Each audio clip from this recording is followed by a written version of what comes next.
네, 날씨가 요즘 계속 많이 덥네요. 아무쪼록 건강한 여름 잘 보내시길 바랍니다. 요즘에 화초를 가꾸는 분이나 야채를 가꾸는 분들은 금방금방 햇빛에 줄물이 마르고 밭이 말라서 시들어지기 쉬운 그런 때입니다. 저도 아침 저녁으로 두 차례씩 텃밭에 물을 주곤 하는데 그때마다 많이 목이 마르겠구나 이런 생각을 하게 됩니다. 그러면서 또 드는 생각은 우리가 한 포기에 화초나 또는 야채를 가꿀 때도 그 정성을 들이잖아요.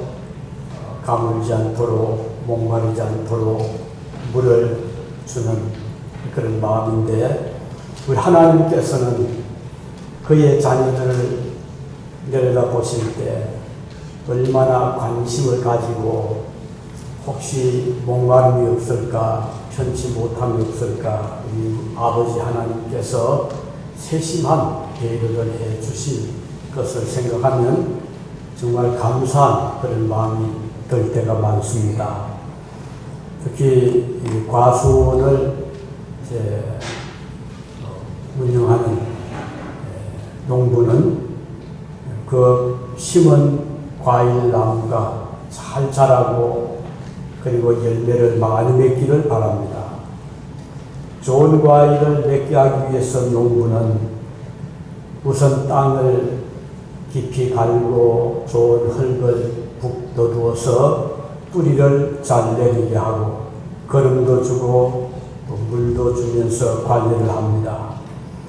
또 곤충해가 침입하지 못하도록 때를 따라 또 약을 쳐주기도 하죠. 이른 봄부터 늦은 가을까지 한 그루 한 그루 정성을 들이면서 가꿉니다. 과수들이 꽃이 피고 봄이 지나고 여름 푸른 잎을 내고 가을이 되면 열매를 맺게 되는데 그 과수원 주인은 최선을 다해서 관리해서 좋은 열매를 많이 맺기를 바랍니다. 그리고 쉬지 않고 부지런히 일을 하죠. 수확철이 되어 좋은 과일을 거두게 되면 그동안 고생하며 가꾼 보람을 얻게 되고 모든 그 수고가 오히려 기쁨으로 변하게 됩니다. 이스라엘 나라에서도 이런 과수들을 가꾸는 농장 있잖아요. 키부처라고 하는 농장도 있고 또 그렇지 않더라도 곳곳에 몇 가지 그 과일을 볼 수가 있습니다. 특히 이스라엘 농부들이 이 가꾸는 또는 이스라엘에서 볼 수 있는 과수는 대표적인 한 세 가지가 있거든요. 그 중에 하나는 감람나무입니다. 이 나무는 다른 말로 올리브 나무라고도 하고 거기서 나오는 열매를 가지고 기름을 짜기도 하고 또 음식으로 먹기도 합니다. 지중해 연안에 주로 서식하는 이 과수인데 이것을 그 주민들은 매우 사랑해서 피클을 만들어 먹기도 하죠. 그런데 이 올리브 나무는 상당히 그 생활력이 강합니다. 날씨가 더워도 또 가뭄이 심해도 잘 버텨내고 그런데 그리고 그 수명이 깁니다. 어떤 올리브 나무는 특히 그 그리스의 크레타라고 하는 섬에는 세계에서 가장 오래된 올리브 나무가 있는데 그 수령이 3,000년도 더 된다고 하더라고요. 그런데 아직까지도 열매가 맺힌다고 합니다. 이걸 보면 올리브 나무 그 생존력이 대단하구나 하는 것을 알 수가 있습니다. 또 우리 성경에 보면 그 이스라엘 나라에 서식하는 과수 중에 올리브 과수 외에도 무화과 나무가 나옵니다.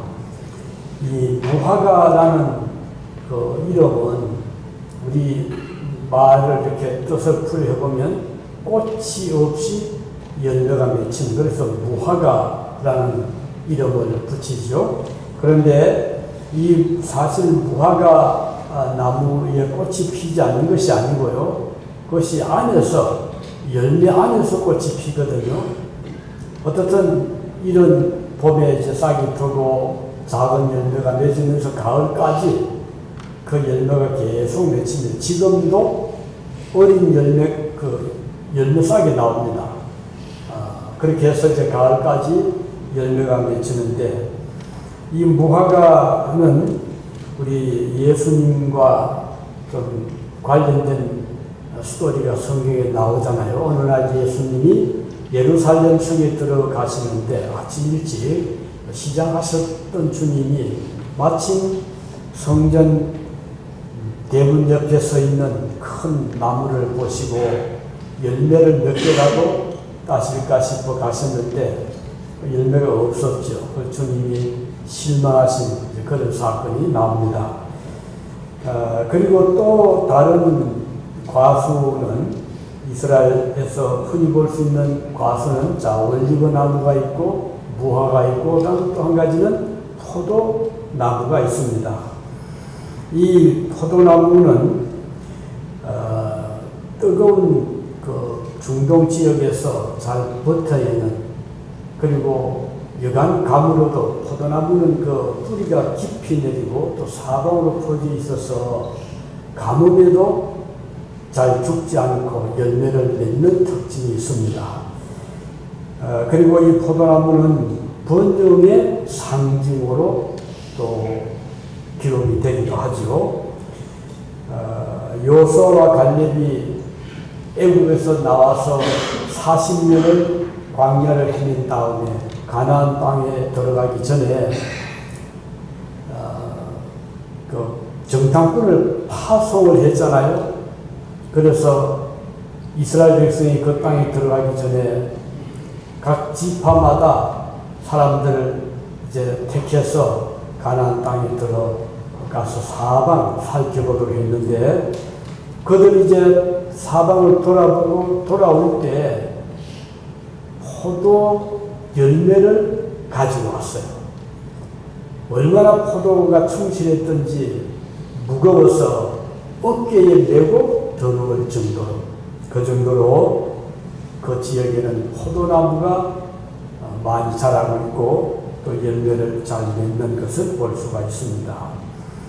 자, 어떻든 이렇게 성경에 보면 중동 지역에 서식했던 이 과수들이 있는데, 우리 주님께서 오늘 본문에 하신 말씀은 우리 아버지는 포도를 가꾸는 농부와 같고, 그리고 예수님은 아버지께서 심은 포도나무고, 오늘 너희들은, 우리들은 포도나무에 연결되어 있는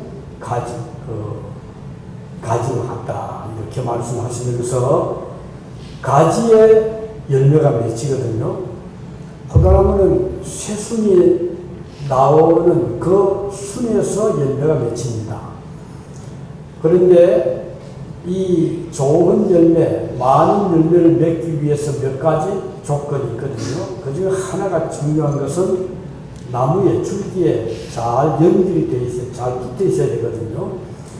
포도나무를 가꾸다 보면 가끔씩요, 잎이 무슨 행동을 보니까 시들어 그 어떤 부분이 그만 죽습니다. 왜 그럴까 보면 그 가지와 줄기 사이에 이렇게 연결되어 있는 부분이 약한 가지들이 가끔 있어요.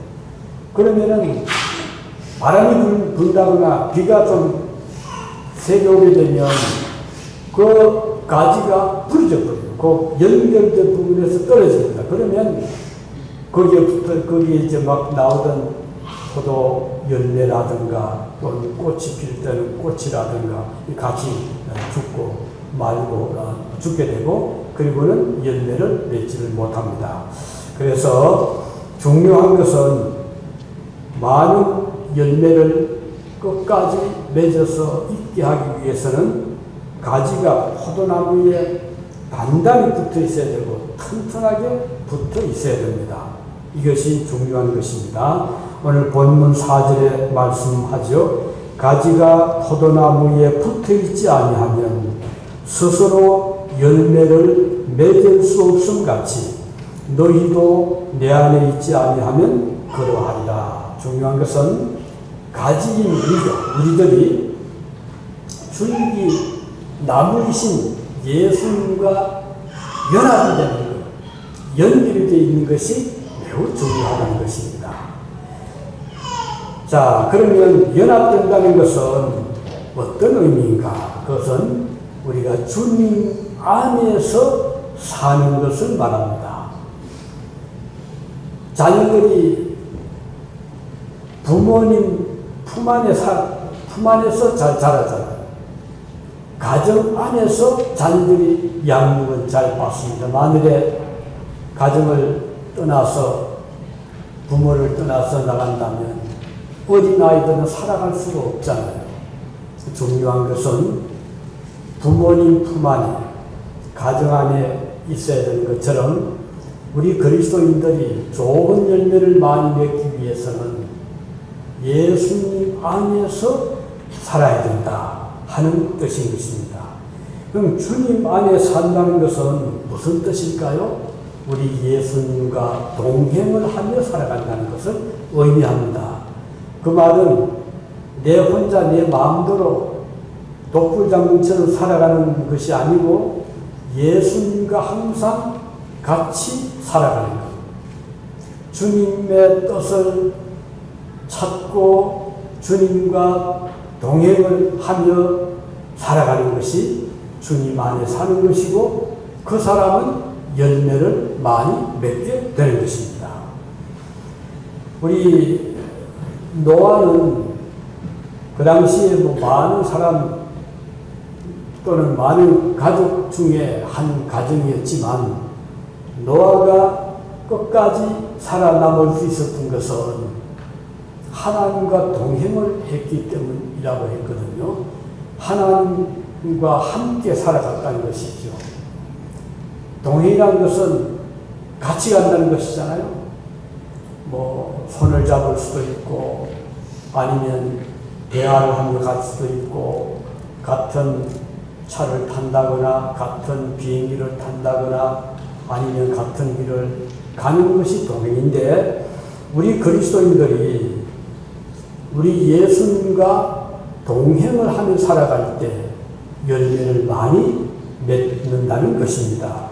오늘 본문 6절에 보면요 이렇게 기록되어 있죠. 사람이 내 안에 거하지 아니하면 가지처럼 밖에 버려져 마르나니 사람들이 그것을 모아다가 불에 던져 사르느니라. 이렇게 말씀했습니다.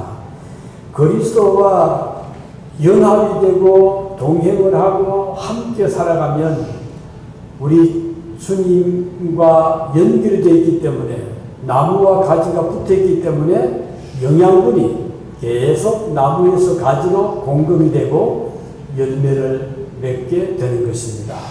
오늘 저와 여러분도 주님 안에 거하면 우리에게 필요한 영의 양식, 우리에게 필요한 모든 영양분을 우리 하나님께서 끊임없이 공급을 하시기 때문에 건강하게 또 튼튼하게 활동적으로 살아가게 되고 삶에 좋은 열매를 많이 맺습니다. 그의 삶을 통해서 하나님을 사람들에게 증거하게 되죠. 중요한 것은 우리 믿는 사람들은 중요한 것은 삶의 열매를 맺는 것입니다. 아무리 좋은 말을 하고 좋은 희망을 가져도 보여주는 열매가 있어야 되거든요. 우리가 예수님을 잘 따르고 믿는다는 것은 무엇일까요? 어떤 열매를 맺느냐 하는 것입니다. 그 열매, 좋은 열매, 그것을 많이 맺기 위해서는 우리 하나님으로부터 영향을 잘 공급받아야 됩니다. 하나님으로부터 그 힘을 얻어야 되거든요. 이런 사람은 많은 좋은 열매를 맺습니다. 그래서 하나님과 연결되어 있는 사람은 하나님의 말씀에 영향을 공급받고 하나님으로부터 주시는 그런 은혜를 끊임없이 받기 때문에 그는 좋은 열매를 많이 맺습니다. 이런 사람은 세상이 주지 못하는 그런 기쁨, 평안, 소망을 가지며 살아갈 수 있습니다. 이 세상에서 찾을 수 없는 하늘의 그 영광스러운 삶을 살아갈 수 있는 것입니다. 그래서 좋은 열매를 맺기 위해서는 우리 하나님과 연합되어 있어야 되고 연결되어 있어야 되고 동행을 해야 된다 하는 것이 오늘 첫 번째 중요한 교훈이고요. 그러면 이렇게 열매를 맺는 포도나무는 그 농장 주인, 농부는 어떻게 하죠? 열매를 잘 맺도록 계속해서 잘 보살펴 줍니다. 관리를 잘한다는 것이죠. 어떻게 해요?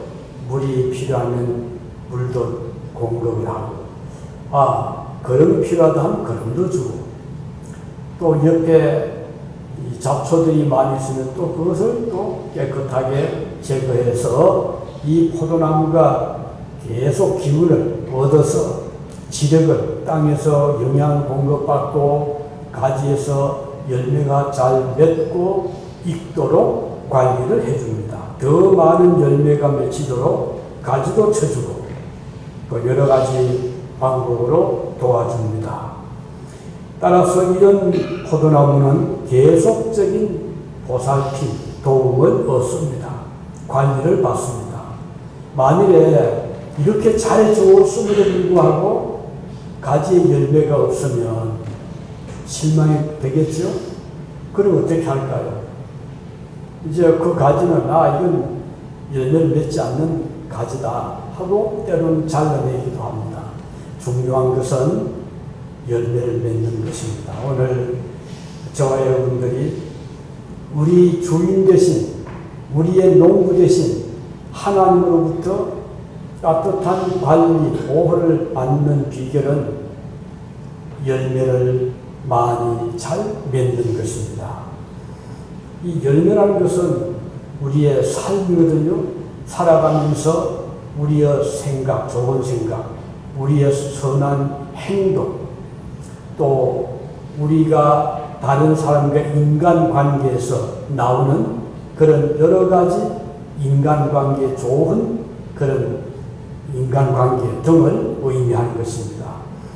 마태복음 7장 16절에 보면 그들의 열매로 그들을 알지니 가시나무에서 포도를 또는 엉겅퀴에서 무화과를 따겠느냐 이런 말씀이 나옵니다. 사람들은 다른 사람들을 대할 때, 평가할 때 제일 눈에 띄는 것이 우선 외모잖아요. 그래서 일단 참 훌륭해 보이는 사람이다 하고 친구로 삼고 싶기도 하고 좋은 이웃이 되기를 바라죠.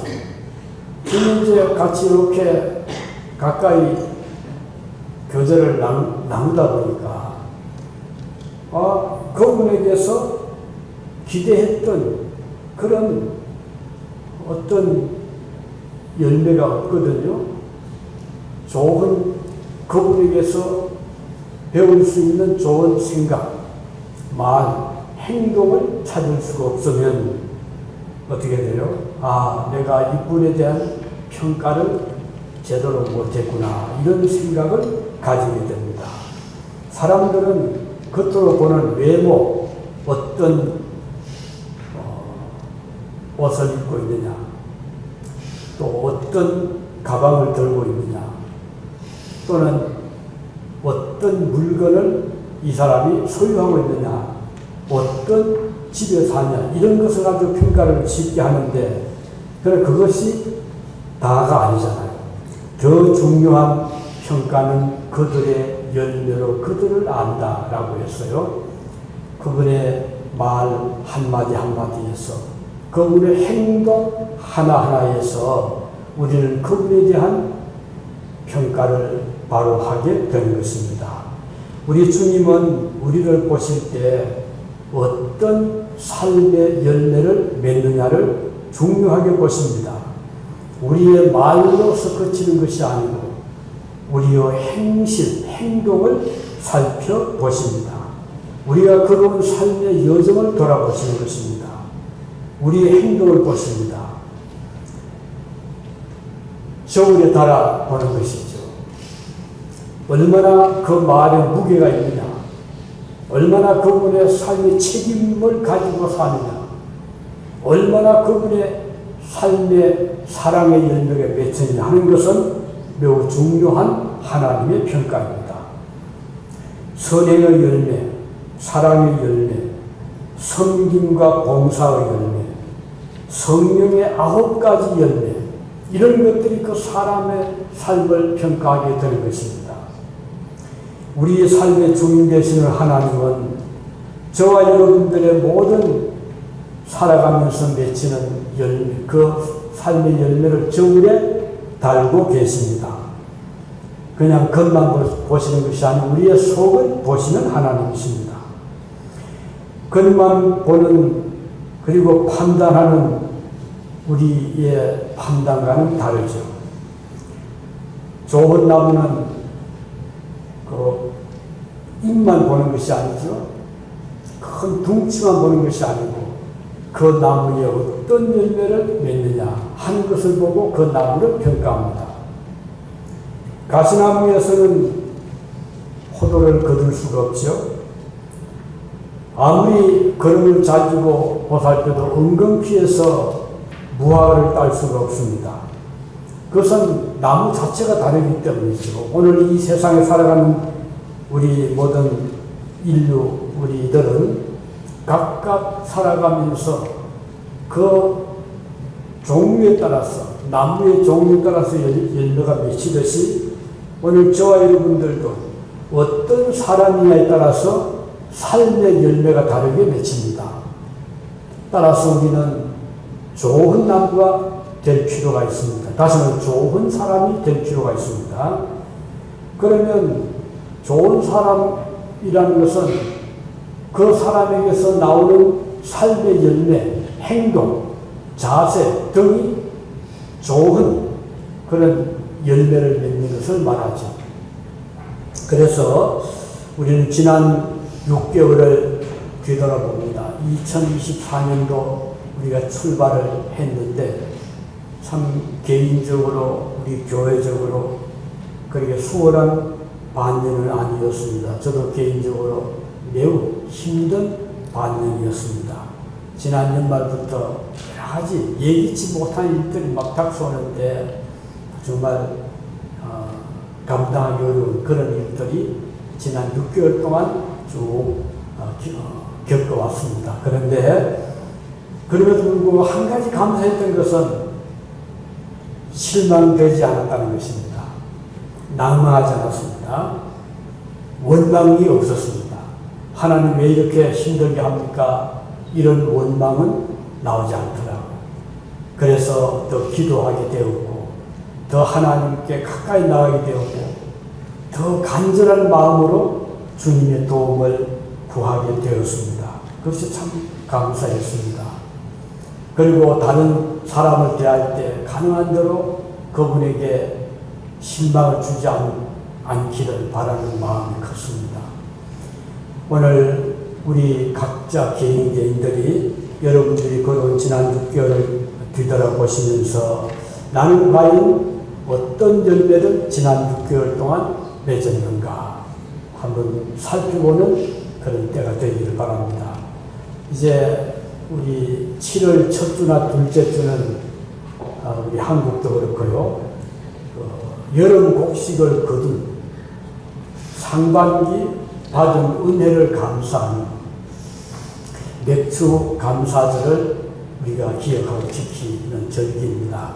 우리 성경에 보면 하나님께서 가을에는 수장절, 추수감사절을 말씀하셨고, 여름에 첫 곡식, 처음으로 거두는 하곡을 거둔 다음에 맥주감사절을 지키라고 말씀하십니다. 이것은 꼭 농사를 지어서 뿐만 아니라 우리가 지난 반년 동안 살아오면서 나는 어떤 은혜를 받았는가, 하나님께 감사할 일이 무엇인가 생각하면서 우리 반년을 마감하는, 반년을 또 기다리는 전망하는 그런 의미에서 우리 다음 주는 각자의 마음에 주시는 대로 감사의 마음을 가질 수 있기를 바랍니다.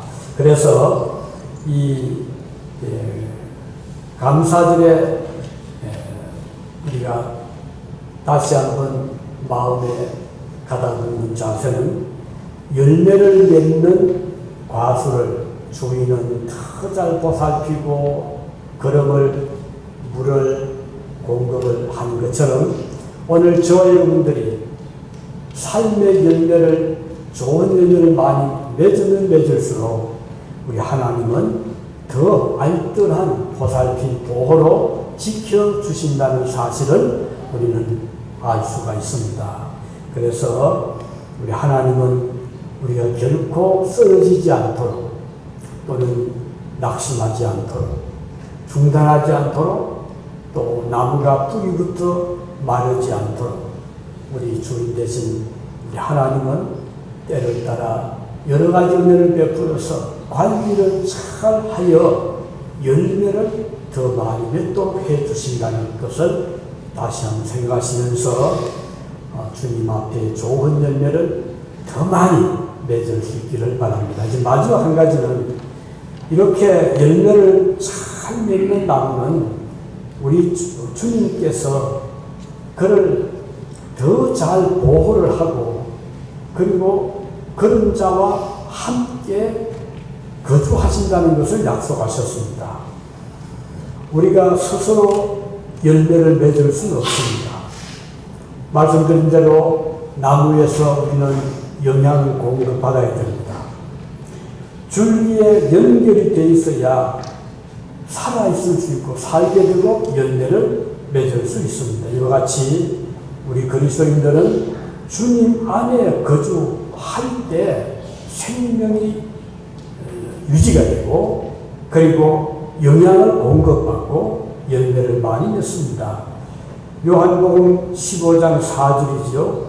내 안에 거하라, 나도 너희 안에 거하리라. 우리 예수님께서 말씀을 하셨습니다. 주님은 그의 자녀들이 고아처럼 버려지기를 원하지 않습니다. 우리 주님은 세상 끝날까지 저와 여러분과 함께 해 주시겠다고 약속하셨습니다. 우리 그리스도인들이 좋은 열매를 많이 맺는 비결은 우리 주님 안에 거할 때 열매를 많이 맺습니다. 주님께서 함께 거주하는 백성은 이 세상을 살아가면서 부족함이 없습니다. 그가 필요한 모든 것을 주님은 미리 아시고 채워주시기 때문입니다. 그리스도께서는 그의 자녀들이 어려움에 처할 때, 때로는 기도하지 못할 때도 있잖아요. 그럴 때 우리 주님은 그때그때 필요하신 은혜를 베풀어 주십니다. 바울 사도가 멜리데라고 하는 섬에 도착을 했잖아요.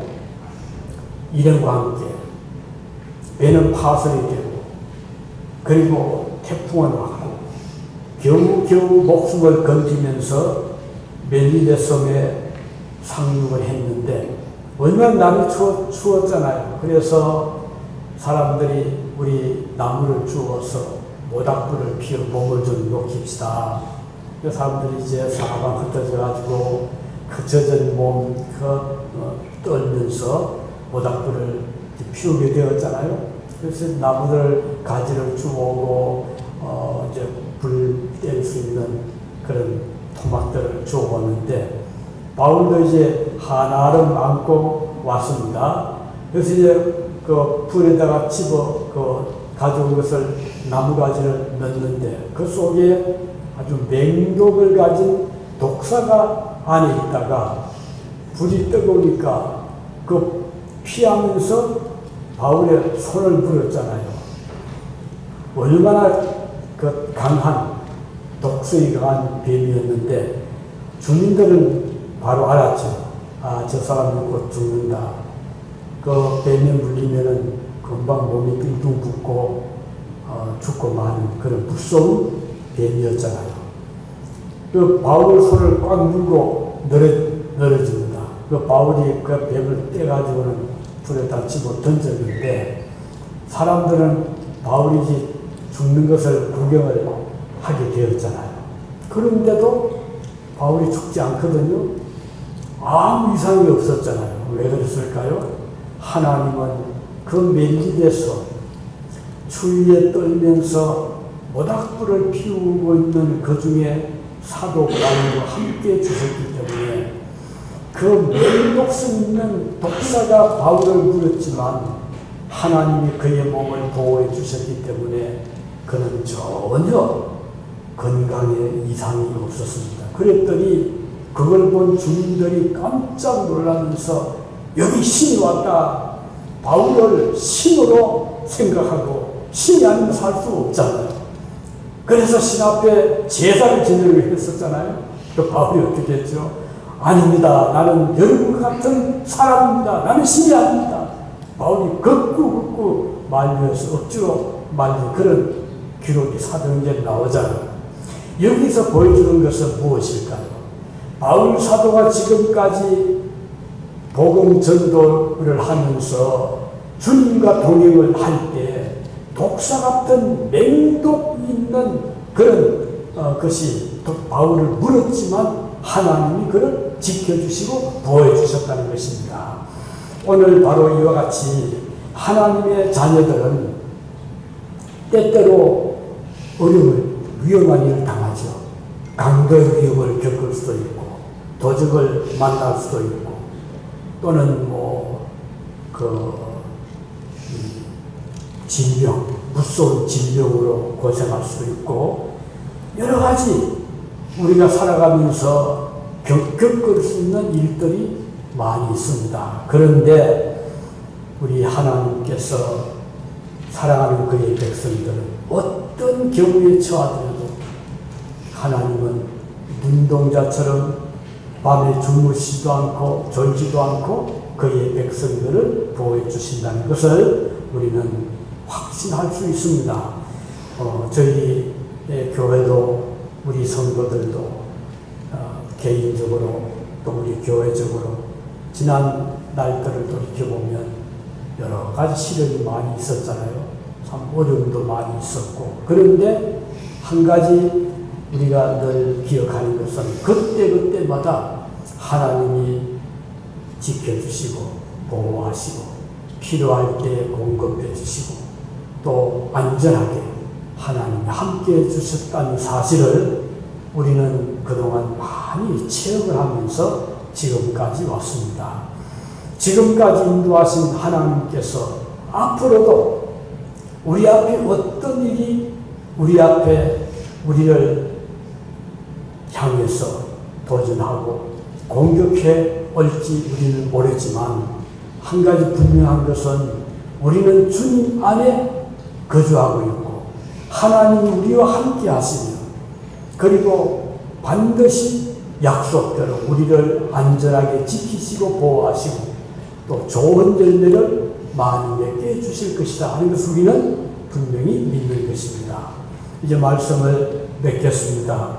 오늘 이 주신 말씀 좋은 열매 맺는 포도나무와 같은 그리스도인들이 되는 그 방법 그것은 가지가 나무에 붙어 있듯이 우리가 주님과 연결이 되어 있어야 되는데 그것도 연결이 약하게 돼서 안 돼요.